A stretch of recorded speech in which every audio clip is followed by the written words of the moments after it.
Hello students, welcome back to the Yatin classes. और आज की वीडियो के अंदर हम लोग पढ़ने वाले हैं बेटा cash flow statement in one shot. मैं पूरा का पूरा कैश फ्लो आप लोगों को करवाने वाला हूँ। मैं इसको 3 पार्ट में डिवाइड करके डालूंगा। सबसे पहले पहली एक्टिविटी, फिर दूसरी एक्टिविटी, फिर तीसरी एक्टिविटी।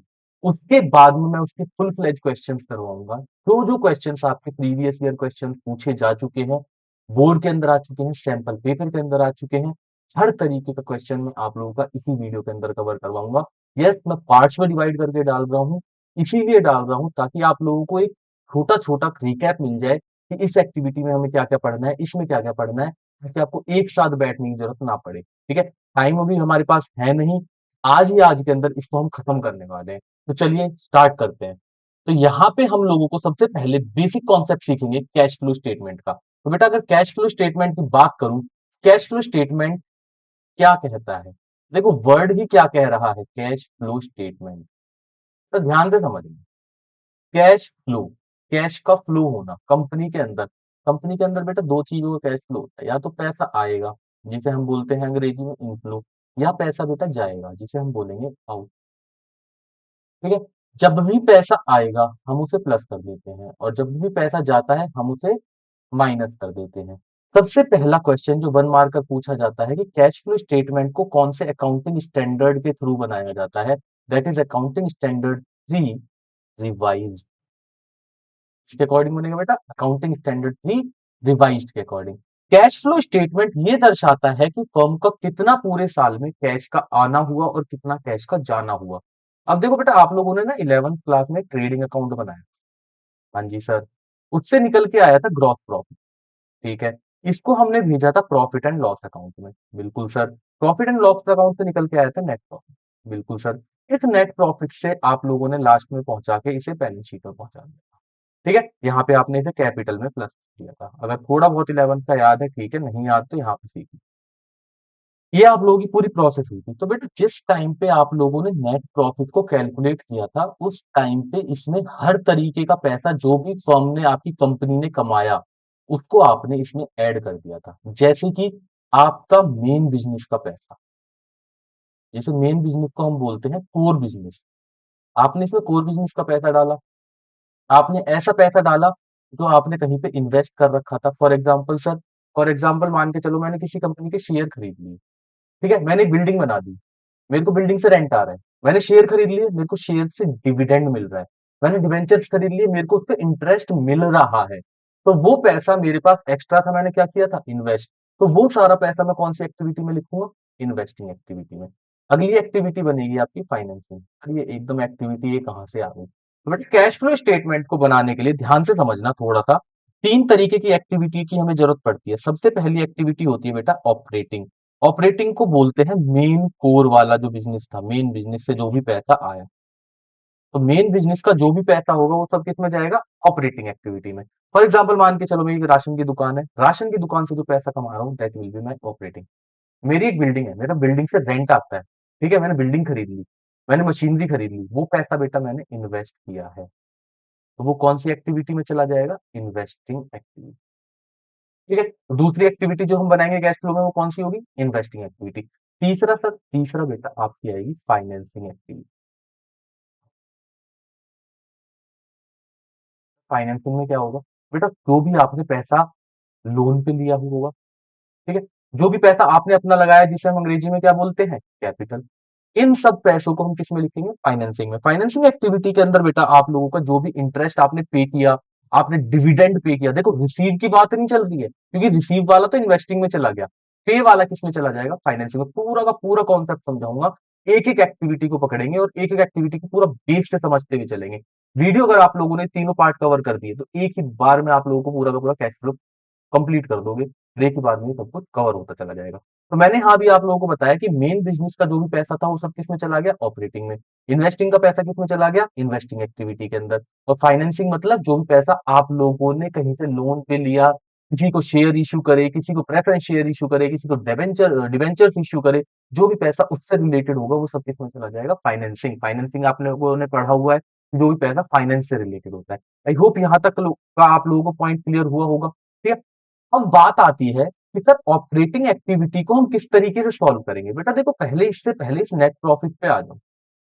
इस नेट प्रॉफिट के अंदर आपकी तीनों तरीके की एक्टिविटी है। तीनों तरीके की एक्टिविटी के बाद समझना थोड़ा सा ध्यान से, कि जब आपने नेट प्रॉफिट को कैलकुलेट किया, तो में आपने मेन बिजनेस का पैसा डाला, इन्वेस्टिंग का पैसा डाला, एज वेल एज फाइनेंसिंग का पैसा डाला। ध्यान से समझना, मैंने अपना बिजनेस स्टार्ट किया एक राशन की दुकान ओपन करके। मैंने राशन की दुकान का पैसा जितना भी मैंने कमाया, वो मेरा मेन बिजनेस था, ऑपरेटिंग का पैसा डाल दिया।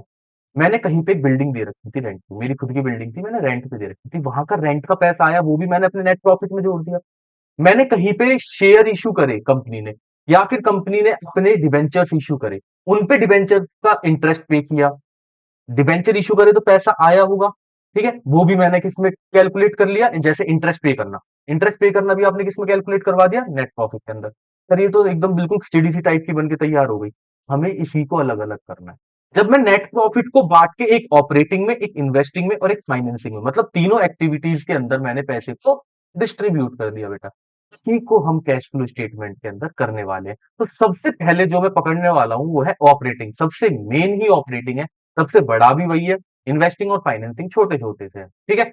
सबसे पहले हम लोग ऑपरेटिंग का फॉर्मेट बनाएंगे बेटा। ऑपरेटिंग के फॉर्मेट को बनाने से पहले मैंने कैश फ्लो स्टेटमेंट का आपको एक पूरा फॉर्मेट बना के तैयार कर रखा है। देखोगे सबसे पहले आपको ऊपर लिखना है cash flow statement as per accounting standard 3 as on, जो भी डेट होगी वो डेट लिख देंगे। उसके बाद आपको पर्टिकुलर एक कॉलम आपको डिटेल्स का बनाना है, एक कॉलम आपको अमाउंट का बनाना है। सबसे पहले लिखोगे cash flow from operating activity, और सबसे पहला हेड जाएगा बेटा नेट प्रॉफिट का। मैं टोटल है ना 5 हेड बनवाऊंगा ऑपरेटिंग के अंदर। पांचों हेड में से ना येलो से इनको मैं मार्क करता चलूंगा कि जो 5 हेड है इनके बीच में क्या क्या चीजें आने वाली हैं, ठीक है। स्टार्ट करते हैं। नेट प्रॉफिट को कैसे निकालोगे बेटा, ये बैलेंस शीट में गिवन होगा। 2 साल का बैलेंस गिवन होगा, मान लो 24-25 का।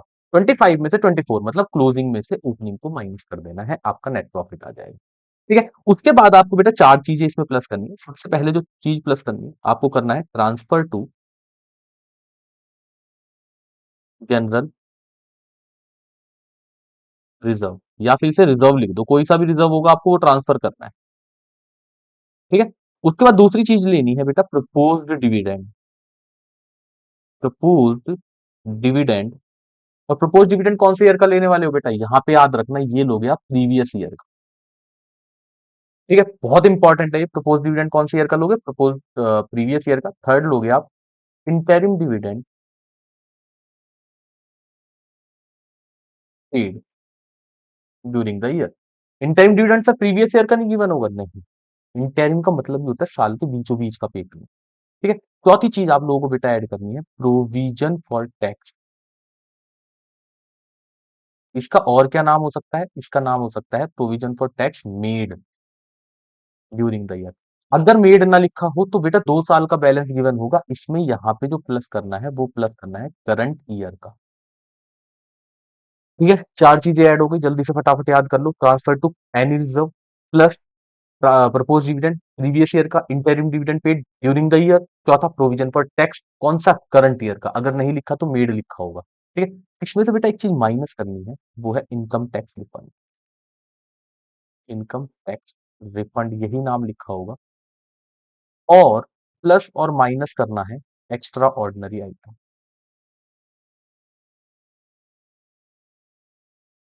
ये सर एक्स्ट्रा ऑर्डिनरी आइटम क्या होते हैं बेटा, ये होते हैं जैसे मान के चलो लॉस ड्यू टू फ्लड, बाढ़ आ गई, नुकसान हो गया।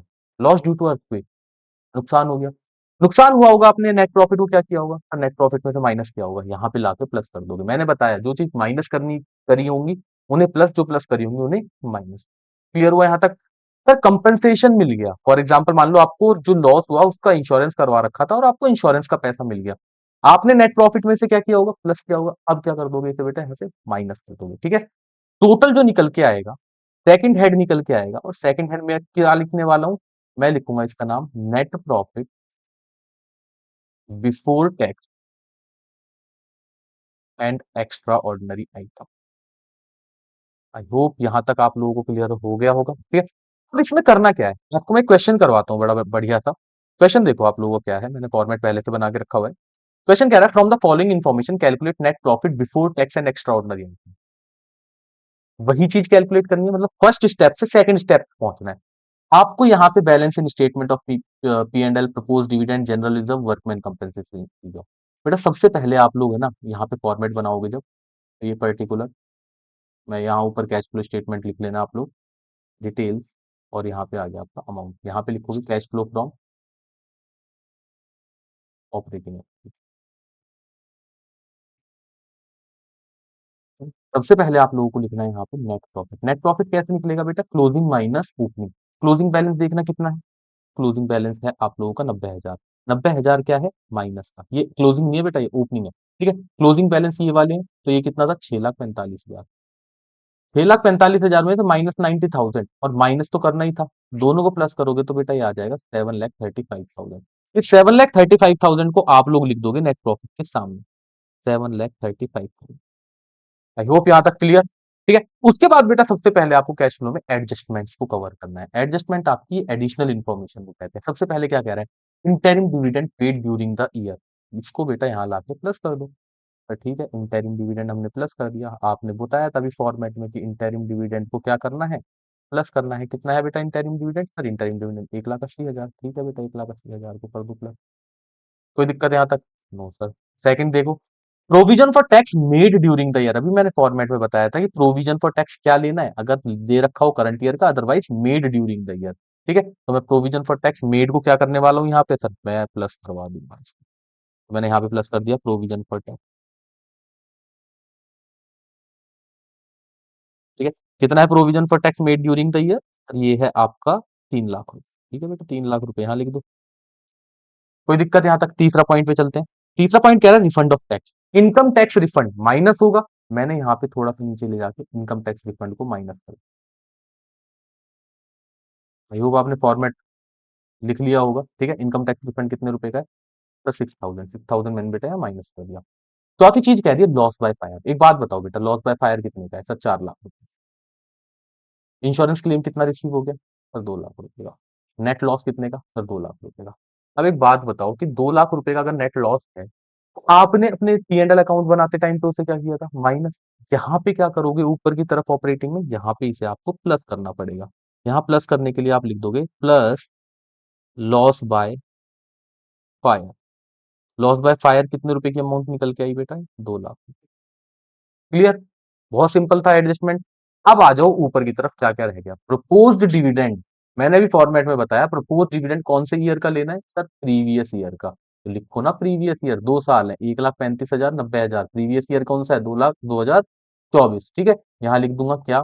यहाँ लिख दूंगा मैं बेटा प्रपोज्ड डिविडेंड। कौन से ईयर का ले रहा हूँ मैं? Previous year. कितना है बेटा प्रीवियस ईयर का प्रपोज्ड डिविडेंड? सर 90,000। ठीक है बेटा, कोई दिक्कत नहीं यहाँ पर। क्लियर? नेक्स्ट देखो, sir general reserve transfer to general reserve कितना ट्रांसफर हो रहा है? Sir again 90,000। कैसे निकाला? कितना ट्रांसफर हो रहा है? पिछले साल 2,70,000, आज 3,60,000। ठीक है, सर आपने ये प्रपोज डिविडेंड में क्यों नहीं किया था? क्योंकि प्रपोज डिविडेंड का एक ही बैलेंस लेना है, और वो लेना है आपको प्रीवियस ईयर का। ठीक, तो यहाँ मैंने लिख दिया ट्रांसफर टू जनरल रिजर्व। कितने रुपए लिख दिया यहाँ पे मैंने? 90,000। देखना और कुछ तो नहीं रह गया? सर देखते हैं, एक पॉइंट रह गया सर, डब्ल्यूसीआर। डब्ल्यूसीआर भी रिजर्व है, मैंने यहाँ पे फॉर्मेट में लिखा था कि ट्रांसफर टू जनरल रिजर्व या एनी रिजर्व। रिजर्व तो है ना, पैसा तो ट्रांसफर किया होगा अपने प्रॉफिट एंड लॉस अकाउंट से। तो कितना ट्रांसफर हो रहा है यहाँ पे? सर यहाँ पे हो रहा है 15,000। तो लिख दो बेटा यहाँ पे transfer to workman compensation reserve. Transfer to workman compensation reserve कितने रुपए का लिख दिया यहाँ पे? ये लिख दिया आपने। क्लियर यहाँ तक? टोटल करेंगे फटाफट से। टोटल करके क्या निकल के आएगा? सर इसका बैलेंस निकल के जो आएगा उसे बोलते हैं हम net profit before tax and extra ordinary item.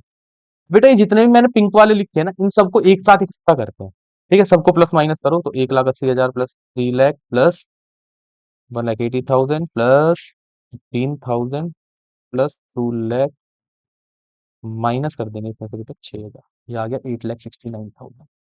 इसका मैंने टोटल यहाँ लिख दिया, दोनों को टोटल करके यहाँ लिख दो कितना आ गया? प्लस 7,35,000। ये आ गया 16,04,000। ठीक है, हमारा आंसर कितना निकल के आ गया? 16,04,000 रुपए। जाओगे क्वेश्चन के अंदर ये देखोगे, ये पूरा का पूरा फॉर्मेट है। यहाँ आपने क्वेश्चन किया था अटेम्प्ट 16,04,000, और ये आपका क्वेश्चन के अंदर आंसर भी दे रखा है 16,04,000। आई होप यहाँ तक आप लोगों को क्लियर पूरा का पूरा हो गया होगा। ठीक है, चलिए नेक्स्ट क्वेश्चन देखते हैं। नेक्स्ट क्वेश्चन में क्या कह रहा है? सर नेक्स्ट क्वेश्चन में कह रहा है कि ऑपरेटिंग प्रॉफिट बिफोर, सर ये तो आपने पढ़ाया ही नहीं। चलो पढ़ लेते हैं, ठीक है। मैंने आपको बताया था सेकंड स्टेप पे हम पहुंच चुके हैं। सेकंड स्टेप कौन सा था? Net profit before tax and extraordinary item. तो नेट प्रॉफिट बिफोर टैक्स में आपको कुछ चीजों को प्लस करना है और कुछ चीजों को माइनस करना है।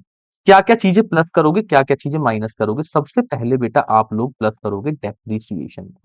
डेप्रीसिएशन क्या होता है? सर डेप्रीसिएशन का मतलब होता है reduction in the value of fixed asset. Fixed asset की वैल्यू गिरावट आना। पर एक बात बताओ, फिक्स्ड एसेट तो बिजनेस का ही है, तो इसे हम वापस प्लस क्यों कर रहे हैं? क्योंकि हमने नेट प्रॉफिट के टाइम माइनस किया होगा। बेटा डेप्रीसिएशन एक नॉन कैश एक्सपेंस है। कौन सा एक्सपेंस है? Non cash. हम बना रहे हैं कैश फ्लो, तो जो नॉन कैश एक्सपेंस आपने पीएनएल में से माइनस किया उन्हें सबको प्लस करो ना वापस लाके। और क्या प्लस होगा सर? और बेटा अगर कोई भी गुडविल, पेटेंट और ट्रेडमार्क अमोर्टाइज्ड हो रहे हैं, क्या हो रहे हैं? अमोर्टाइज्ड। अमोर्टाइज्ड का मतलब होता है बेटा इंटेंजिबल एसेट्स की वैल्यू गिरना। टेंजिबल की गिरना इज डेप्रिसिएशन, इंटेंजिबल की गिरना इज अमोर्टाइजेशन। तो अगर इनकी वैल्यू कम होती है उसको ही प्लस करोगे। और सर क्या प्लस कर दूं इसके अंदर? और बेटा प्लस करो इंटरेस्ट पेड ऑन बोरोइंग्स। ठीक है, बोरोइंग्स में आपका डिवेंचर्स भी आते हैं, तो मैं यहाँ पे लिख देता हूँ आपको याद रहे। अगर आप कोई भी डिवेंचर पे इंटरेस्ट दे रहे हो या किसी लोन पे इंटरेस्ट दे रहे हो, वो भी माइनस कर दोगे, क्योंकि ये फाइनेंसिंग का पार्ट है बेटा। इंटरेस्ट देना किसका पार्ट है? फाइनेंसिंग का। ऑपरेटिंग में क्या काम? माइनस कर दिया फालतू में आपने पहले, अब इसे प्लस कर दो। चौथी चीज क्या प्लस करने वाले हो आप लोग बेटा? चौथी चीज प्लस करोगे loss on sale of any asset. कोई भी असेट अगर आप बेच रहे हो उस पर आपको क्या हो रहा है? लॉस हो रहा है, उसे प्लस कर दो। दो चीजें माइनस करनी है। पहली माइनस करोगे रेंट, इंटरेस्ट, या फिर आपको डिविडेंड। पेड नहीं, रिसीव हो रहा है। एक बात बताओ, आपको रेंट रिसीव हो रहा है, आपको इंटरेस्ट रिसीव हो रहा है, आपको डिविडेंड रिसीव हो रहा है, कौन सी एक्टिविटी का खेल है? इन्वेस्टिंग का ना। इन्वेस्ट किया होगा तभी तो ये मिल रहे होंगे, तो इन्वेस्टिंग में जाके प्लस करना है, यहाँ क्यों कर रखा है प्लस? माइनस कर दो। सर ये आपने माइनस क्यों किया? क्योंकि जब रेंट आया होगा आपने प्रॉफिट एंड लॉस अकाउंट में प्लस किया होगा, अब इसे माइनस कर रहे हो। और क्या माइनस करना है बेटा? और माइनस करना है गेन ऑन, गेन मतलब प्रॉफिट ऑन सेल ऑफ। कोई भी एसेट आप बेचते हो उस पर अगर आपको प्रॉफिट हो जाता है, तो भैया हम आ गए तीसरे स्टेप पे। तीसरे स्टेप का नाम क्या है सर? तीसरे स्टेप का नाम है operating profit before working capital change. कौन सा आ गया निकल के तीसरा step? Operating profit before working capital change. दो स्टेप और हैं इसके बाद ऑपरेटिंग खत्म। ठीक है, एक इसका क्वेश्चन करवाऊं बड़ा बढ़िया सा। फॉर्मेट को जल्दी से लिख लो, ये मैंने फॉर्मेट आप लोगों के सामने दिखा दिया, स्क्रीनशॉट ले लो इसका जल्दी से। ठीक है, ये क्वेश्चन दे रखा है, कह रहा है calculation of operating profit before working capital change. ठीक है, मुझे पता है ये कैश फ्लो स्टेटमेंट का फॉर्मेट है। ठीक है सर, करना शुरू करूंगा, पहले पॉइंट से उठाऊंगा और जल्दी जल्दी करूंगा। यहाँ से उठाए, पर्टिकुलर लिखा, डिटेल्स लिखा, और यहाँ पे मैं लिख दूंगा इसका अमाउंट। ठीक है, पहला पॉइंट पढ़ो क्या लिखा है sir? Net profit before tax. Format पे आना जल्दी से। नेट प्रॉफिट बिफोर टैक्स मतलब सेकंड स्टेप पे डायरेक्ट हो, पहले स्टेप की जरूरत ही नहीं है। जब सेकंड स्टेप डायरेक्ट दे रखा है तो डायरेक्ट स्टार्ट करो ना। ठीक है, तो डायरेक्ट स्टार्ट करोगे तो मैंने यहाँ पे लिख दिया cash flow from operating activity, ये लिखना है।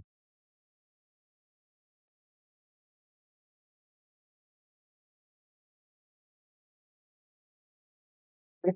यहाँ पे लिखोगे क्या? Net profit. कौन सा वाला है नेट प्रॉफिट बेटा? तो ये नेट प्रॉफिट है बिफोर टैक्स। ठीक है, कितना है नेट प्रॉफिट बिफोर टैक्स? जल्दी से देखना, इसमें कोई एडजस्टमेंट तो नहीं है, तो सारी एडजस्टमेंट ही लगे। कोई नहीं, तो एक एक पॉइंट को उठाएंगे। 4,47,000 मैंने ये लिख दिया, 4,47,000। यहाँ तक क्लियर पहला पॉइंट। सेकंड पॉइंट क्या कहता है? डेप्रिसिएशन। अभी मैंने फॉर्मेट में बताया आपको डेप्रिसिएशन को क्या करना है बेटा, यहाँ डेप्रिसिएशन को प्लस करना है। प्लस करना है तो बेटा प्लस करो जल्दी से जाके। फॉर्मेट देखते चले जाना, मैं यहीं से आपका क्वेश्चन जल्दी जल्दी खत्म करवाता हूँ। तो डेप्रिसिएशन कितना आने वाला है? डेप्रिसिएशन 84,000, तो 84,000 को मैंने यहाँ पे प्लस कर दिया। आई होप यहाँ तक क्लियर हो गया होगा। थर्ड पॉइंट देखो, इंटरेस्ट ऑन बोरोइंग। इंटरेस्ट मैंने बताया था अभी बेटा प्लस होगा, क्योंकि इंटरेस्ट फाइनेंसिंग का पार्ट है। तो इंटरेस्ट कितना आ गया सर? 16,800। कोई दिक्कत? ठीक है सर, नेक्स्ट देखिए, गुडविल अमोर्टाइज। फॉर्मेट पे जाओगे देखोगे गुडविल पे भी डेप्रिसिएशन लग रहा है। गुडविल पे सर डेप्रिसिएशन नहीं बोलते, गुडविल पे क्या बोलते हैं? अमोर्टाइजेशन। गुडविल की वैल्यू अमोर्टाइज हो रही है, कितनी अमोर्टाइज हो रही है? 18,600 रुपये से। सर ये तो बड़ा आसान है अगर फॉर्मेट याद हो, मैं भी तो वही कह रहा हूँ आप लोगों से।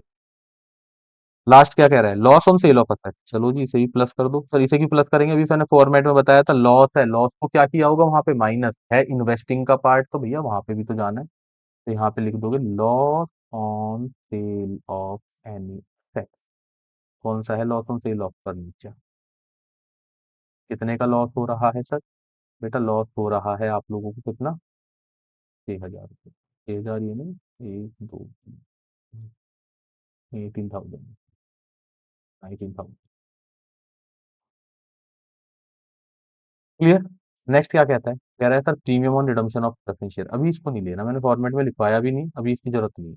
ठीक है, ये किसका पार्ट होगा सर? ये होगा बेटा फाइनेंसिंग का पार्ट। कैसे होगा ये बेटा? फाइनेंसिंग में पहुंचूंगा तब समझाऊंगा। Gain on sale of investment, gain on sale of investment क्या कर देंगे? माइनस, माइनस कर दूंगा gain on sale of investment.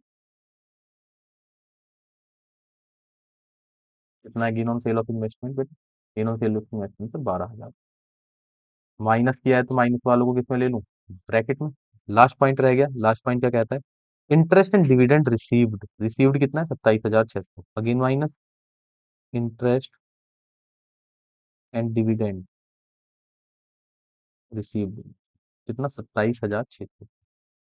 इसको भी माइनस कर दो, क्योंकि माइनस क्यों कर दोगे सर? क्योंकि बेटा अभी फॉर्मेट में बताया था gain on sale of asset और इंटरेस्ट डिविडेंड रिसीव अगर होता है तो उससे क्या करते हैं? और माइनस करते हैं। जल्दी से कैलकुलेशन कर लें इसकी, ठीक है?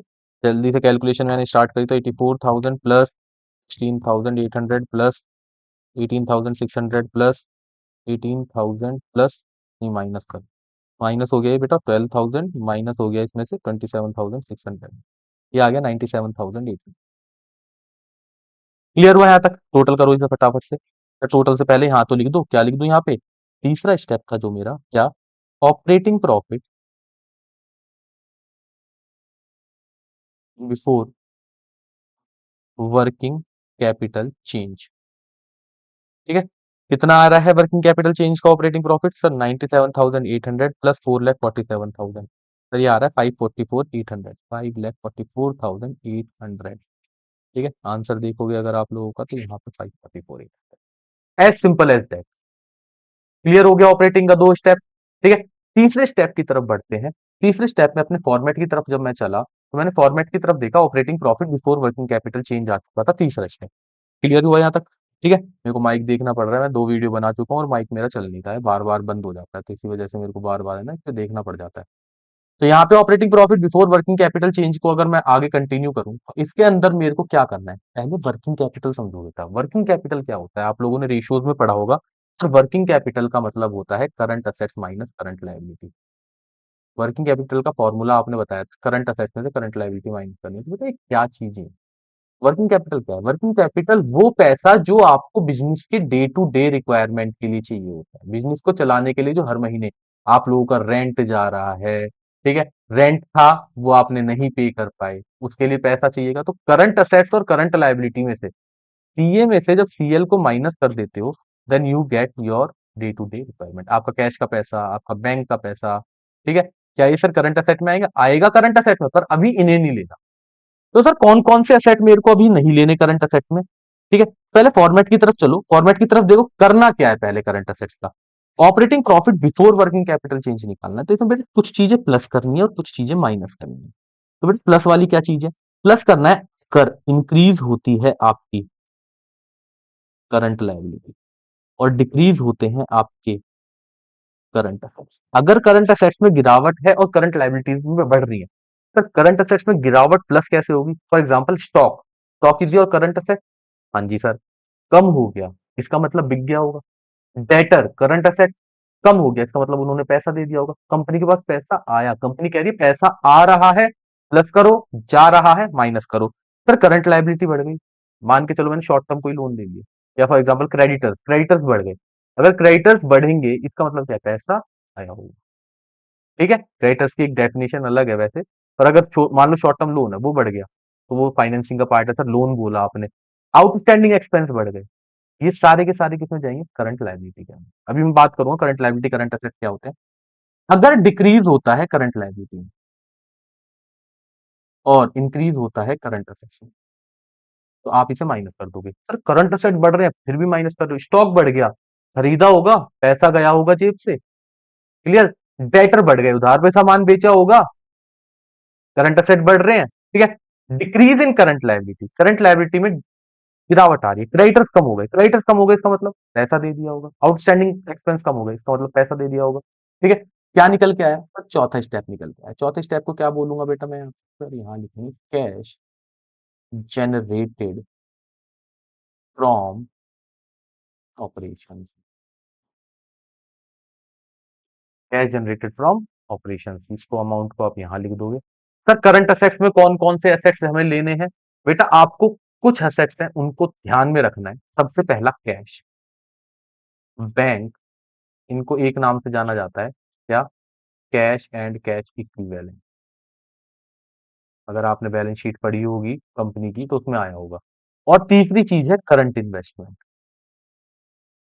करंट इन्वेस्टमेंट, इसके दो नाम और होते हैं, मार्केटेबल सिक्योरिटी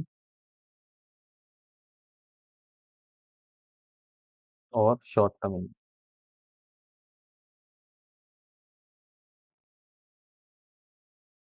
ठीक है, these are the three names of current investment. Clear हो गया यहाँ तक। Cash, bank, cash and cash equivalent में आएंगे, इनको नहीं लेना है बेटा, करंट असेट्स में ही गिवन होंगे, इसको सीधा कट मार दें।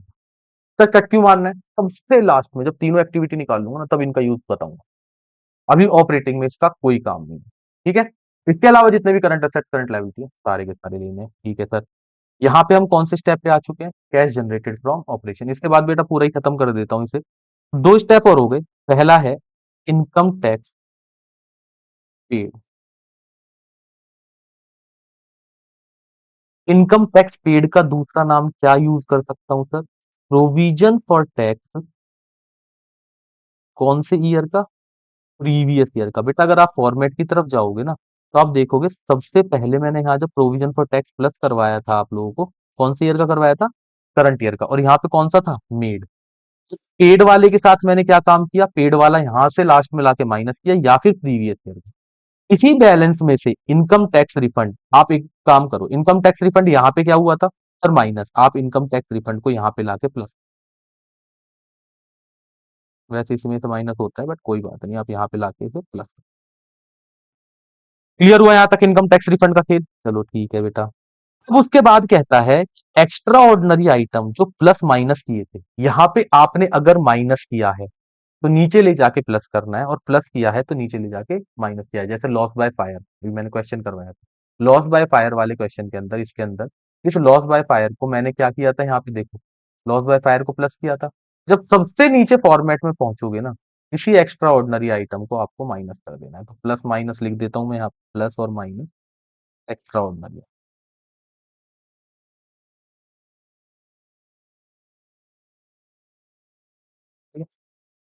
से जो निकल के आएगा, इस स्टेप को आप क्या बोलोगे, इस स्टेप को बोलोगे लास्ट वाला, cash flow from operating activity. ये आ गया बेटा आपका cash flow from operating activity fact, ठीक है। This is your format. एक नोटबुक पे आपने आई होप लिख लिया होगा सारा का सारा, 4 बार 5 बार 6 बार बस पढ़ते पढ़ते चले जाओ, अपने आप चीजें याद होंगी, और क्वेश्चन करते चले जाओ साथ साथ जो मैंने करवाएंगे।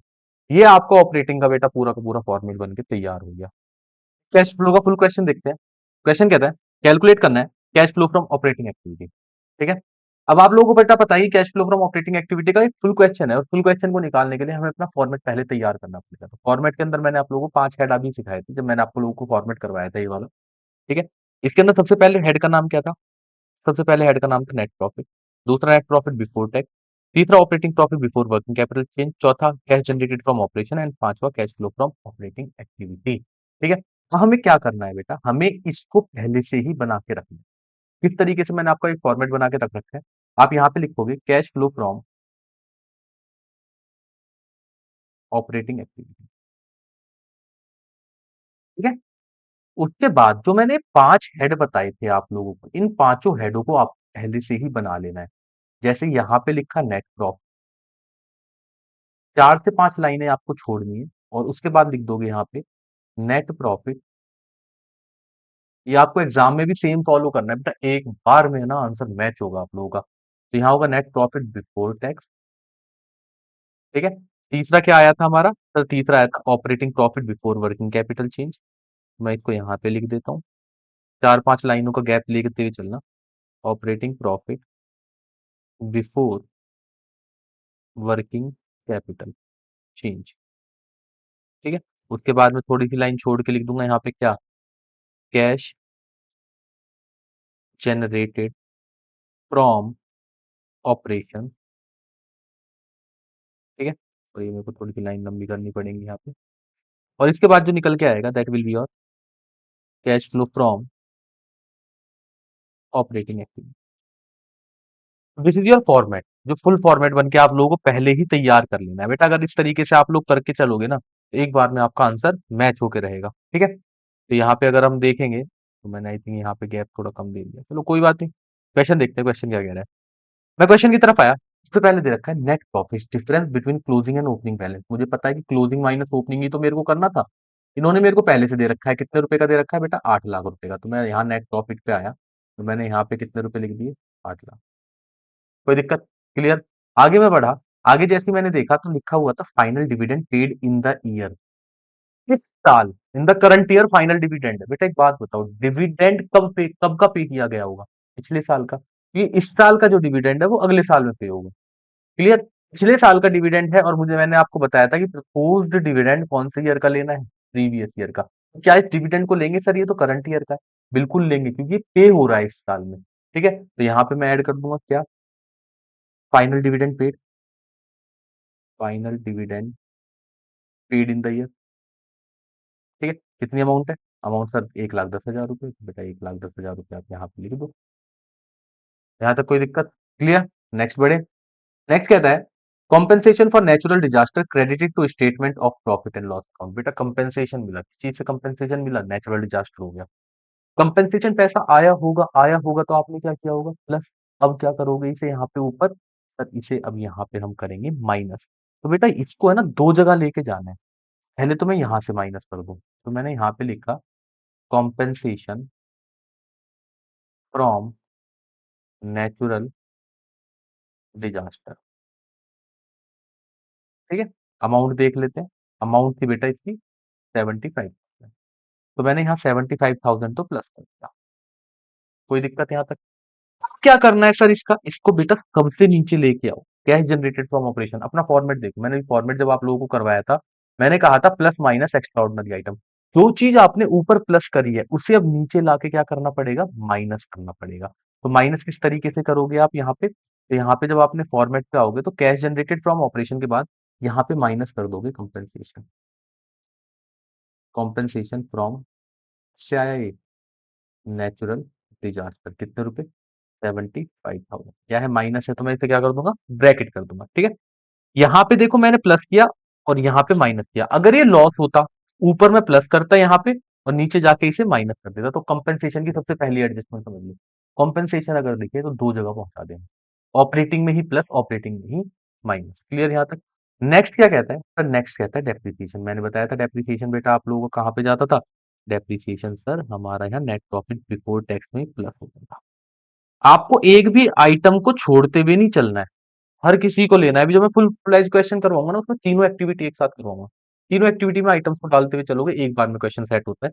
तो डेप्रिसिएशन कितने रुपए का है बेटा? तो डेप्रिसिएशन है हमारा 1,50,000 रुपए। तो यहाँ पे आप लोगों ने 1,50,000 रुपए लिख दिए। ठीक है। आगे आप लोग बढ़े, आगे लिखा था loss on sale of investment. Again बताने की जरूरत तो नहीं है, यहीं पे प्लस हो जाएगा। Loss on sale of investment, एक ही बार में सारी चीजें कवर हो जाएंगी कि कहाँ कहाँ कौन कौन सी चीजें जाने वाली है। तो लॉस ऑन सेल कितने का है बेटा? 30,000 रुपए का। तो यहाँ आपने 30,000 रुपए भी लिख दिया। आगे बढ़े आप, आगे कह रहा है gain on sale of land. तो gain on sale of land क्या होता है यहाँ पे बेटा? इसी में से माइनस हो। तो देखो जिसने फॉर्मेट लिख रखा होगा अपनी नोटबुक में देखते चले जाओ, सेम चीजें सब कुछ वहीं पे चलती जाएंगी। गेन ऑन सेल कितना चल रहा है बेटा? तो गेन ऑन सेल चल रहा है 90,000 रुपए। ठीक है। तो 90,000 रुपए माइनस कर दो, ब्रैकेट में डाल दिया। ठीक है सर। आगे क्या कहता है बेटा? आगे कह रहा है provision for tax. Provision for tax, ठीक है, कुछ भी नहीं लिखा हुआ। अभी तो मैंने ऊपर ही से प्लस कर लेता हूँ। ऊपर सर कहाँ पे प्लस करते थे बेटा? नेट प्रॉफिट पहले वाले में। तो यहाँ मैंने प्लस कर दिया प्रोविजन फॉर टैक्स।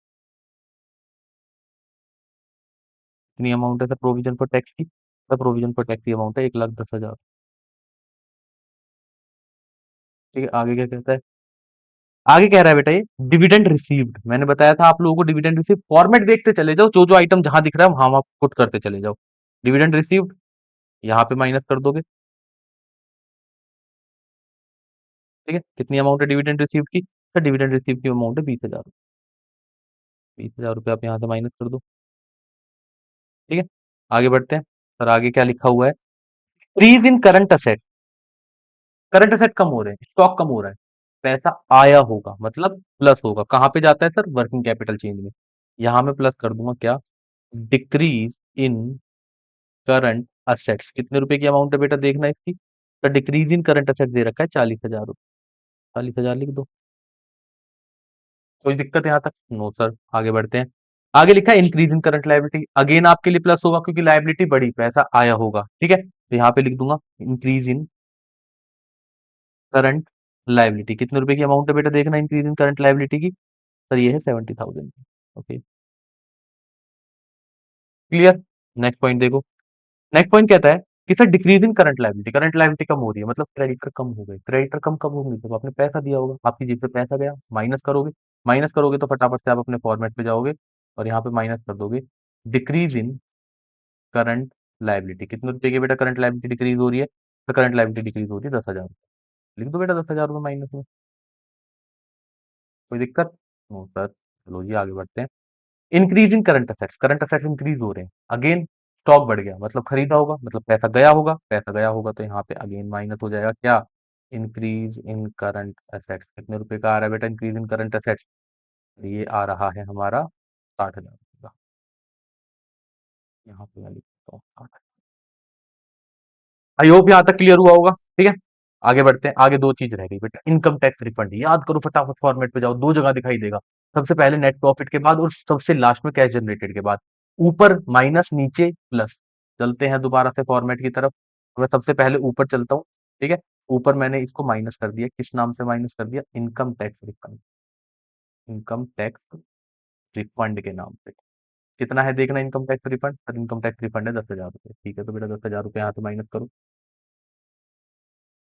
ठीक है, और दूसरा सबसे लास्ट में चले जाओ, सबसे लास्ट पे पहुंचे आप कहाँ पे? यहाँ पे कॉम्पेंसेशन, यहाँ पे प्लस कर दो क्या? इनकम टैक्स रिफंड, कितने रुपए? 10,000। वैसे ही टैक्स में से माइनस होता है, इनकम टैक्स पेड में से भी माइनस करके लिख दो, पर ऐसे भी लिख दोगे तो कोई दिक्कत नहीं। क्लियर है यहाँ तक? आगे क्या लिखा हुआ है? सर आगे लिखा है income tax paid 1,20,000। Income tax paid एक ही जगह जाता है, आपने यहाँ पे अपने फॉर्मेट में यहाँ पे माइनस किया इनकम टैक्स पेड। आप इसी इनकम टैक्स पेड में से इनकम टैक्स रिफंड को माइनस करके यहाँ पे 1,10,000 भी लिख सकते हो, और मैं 1,20,000 ही लिख रहा हूँ कि आपको थोड़ा सा इजी हो जाएगा, ऊपर माइनस पे नीचे प्लस कर दिया। क्लियर, सारे के सारे आइटम्स हमने यहाँ से उठा के सारे के सारे अपने क्वेश्चन के अंदर लिख दिए। ठीक है, अब इसको है ना टोटल करना शुरू करते हैं। टोटलिंग कैसे करनी है? जब आपका ये पूरा फॉर्मेट बन के तैयार हो जाएगा तो स्टेप बाय स्टेप चलेंगे। सबसे पहले पहले स्टेप को कंप्लीट करेंगे। ठीक है, पहले स्टेप को हम जल्दी से कंप्लीट करते हैं। ठीक है, प्लस कितना होना है? सर 2,20,000 है, ये तो टोटल स्टार्टिंग का, माइनस कर दो इसमें से बेटा 85,000, ये आ गया 1,35,000। इन दोनों को जब प्लस करोगे तो आपकी अमाउंट क्या निकल के आएगी बेटा? पहली वाली ये आ गई बेटा 9,35,000। यहाँ पे लिखता हूँ मैं इसको 9,35,000। क्लियर, पहला स्टेप आ गया क्लियर होके। अब इसी 935 को आगे कंटिन्यू करना है, क्योंकि मैंने ऊपर से देखोगे तो क्लोज कर दिया। ठीक है, ऊपर एक लाइन खींच देनी है, ऊपर लाइन का मतलब आगे अब वो 8 लाख और 135 नहीं चलेगा, ये 935 ही आगे चलेगा। इसको अब टोटल करते हैं, इसका टोटल कितना कितना है सर जल्दी से बता दो? 1,80,000 बेटा, माइनस कर दो इसमें से 90 दो 1,10,000, तो ये आ गया आपका 70,000। 70,000 प्लस का है, प्लस करूंगा तो ये कितना आ जाएगा? ये आ जाएगा बेटा 10,05,000। कोई दिक्कत? आगे इनका टोटल करते हैं, ये आ गया 70 40 1,10,000, 70 गया तो ये आ गया बेटा प्लस में 40,000। 40,000 और प्लस करूंगा तो कैश जनरेटेड फ्रॉम ऑपरेशन आ जाएगा 10,45,000। क्लियर? ठीक है, अब इसको टोटल करते हैं, ये और ये माइनस होना था और ये प्लस होना था। मैंने 1,20,000 प्लस 75,000 माइनस 10,000 कर दिया, तो ये आ गया 1,85,000। ठीक है, माइनस का माइनस कर देंगे 10,45,000 में से।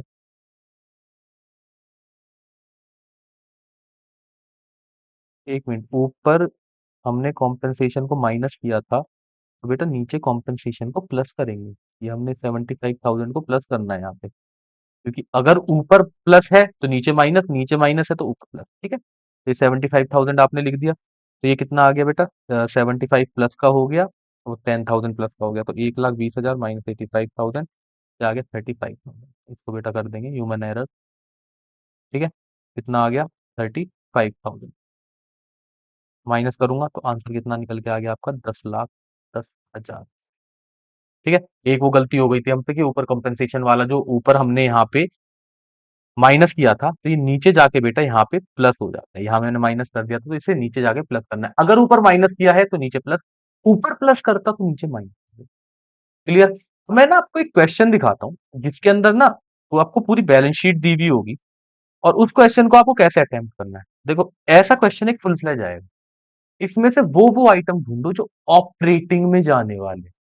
तो बेटा आपको देखो एक कॉन्सेप्ट सा समझा देता हूँ छोटा सा। तो बेटा ये जो शुरू के तीन चीजें हैं ना, ये तीन चीजें, इन तीन चीजों की मैं अगर बात करूं, कौन कौन से, शेयर होल्डर फंड, ठीक है, दूसरा नॉन करंट लायबिलिटी, ये तीन चीजें आ गई थी इसके अंदर। ठीक है, ये सब जाते हैं फाइनेंसिंग के अंदर। ठीक है, बैलेंस शीट के हर आइटम को एक ही जगह भेजना है, तो ये सारे किसमें चले जाएंगे, फाइनेंसिंग में। यहाँ जो करंट लायबिलिटी बच रही है, ये जाएगा बेटा ऑपरेटिंग एक्टिविटी में। क्लियर? ये जो नॉन करंट असेट है, ये जाएगा बेटा आपका इन्वेस्टिंग एक्टिविटी में। ठीक, और ये जो करंट असेट है, करंट असेट्स में से एक तो ये कैश माइनस कर देना, और एक short term, sorry short term loan advance, ये सारे जाएंगे आपके ऑपरेटिंग में। क्लियर हुआ? जो बैलेंस शीट बन के तैयार होती है, share holder fund plus long term liability, financing का part. Clear? Current liability, current asset, operating का पार्ट, और नॉन करंट असेट, इन्वेस्टिंग का पार्ट। इतनी चीज याद रख लो, मैं लिख देता हूं आपको क्या क्या चीजें किस किस में आने वाली है। ये सबसे ऊपर था, क्या था sir, share holder fund plus long term liability, इसको हम कैपिटल एम्प्लॉयड भी बोलते हैं, लॉन्ग टर्म बोरिंग, ये सब होते हैं फाइनेंसिंग के भाई। ये सब किस में जाएंगे बेटा, फाइनेंसिंग में। करंट असेट और करंट लायबिलिटी ये जाएंगे आपके बेटा ऑपरेटिंग में।